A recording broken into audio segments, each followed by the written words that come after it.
Hello, good morning students. Welcome once again, 9th standard biology. Yesterday we had discussed about the mitochondria, cell organelle mitochondria. Today we are discussing about the chloroplast. Well, it's the characteristic feature between the plant cell and animal cell. Chloroplasts only found in the plant cell. And chloroplasts were discovered by the scientist Simper. Like mitochondria, it is also the double-layered membrane. Like mitochondria, it's also called semi-autonomous cell organelles. Semi-autonomous means DNA के अलावा nuclear DNA के अलावा भी इसमें खुद का अपना DNA होता है, double helix DNA. So this is also called the semi-autonomous cell organelle. If we talk about the structure, it has the outer covering as well as the outer covering, and this is the inner outer membrane and inner membrane. In the mitochondria, there are cone-like structures. These are called grana. And the dotted-like structure, these are called stroma.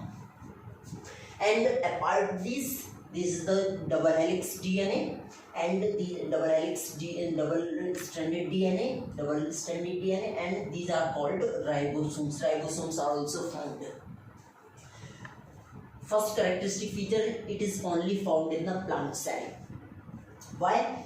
It's also called the kitchen of the plant cell. That means in the plant's food is synthesized, food is prepared in the cell organ, that is called chloroplast. In the chloroplast, photosynthesis, that means food making process takes place in the chloroplast. Actually, in the chloroplast there is green pigment, due to which all the leaves are green in color. In the chloroplast there is a green pigment, this is called chlorophyll. Chlorophyll is the green pigment due to which all leaves are green in color. Plant's color is green and it possesses photosynthesis. Photosynthesis, that means food making process by the green plants. Plants make their food in the chloroplast. Generally it is under the plastid. Plastid are of three types: chloroplast, chromoplast and leucoplast, and this is the chloroplast.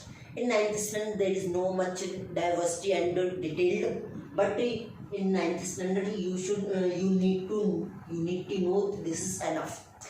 In 11th onwards there would be much deep in the 11th standard. In 9th standard you need to know this. In NCERT there is no much in the deeply. In the 9th onwards only you have to draw the diagram, structure, discover name, only found in plant cell characteristic feature, teaching these commonly called kitchen of the plant cell. It possesses the photosynthesis and it contains green pigment called chlorophyll, due to which all leaves are green in color. Apart structure, it has the ribosomes and the double-stranded DNA. So that is why it is called semi-autonomous cell organelle. जो plant में भी दो food making process photosynthesis, उसके दो process होते हैं, light reaction and dark reaction. तो light reaction होती है ग्रेना में और डार्क रिएक्शन होती है स्ट्रोमा में, जो आपके 10th स्टैंडर्ड में आएगा. अब फोटोसिंथेसिस में एक प्रोसेस होता है एब्जॉर्प्शन ऑफ सनलाइट. जो प्लांट्स के द्वारा जो सनलाइट जो एब्जॉर्ब होती है वो chlorophyll molecules, that means chlorophyll का वर्क क्या है? To absorb the sunlight during photosynthesis, and photosynthesis process in the 10th standard. You will study in the 10th standard. So that was all for about the chloroplast. Now this is for today. Thanks for watching.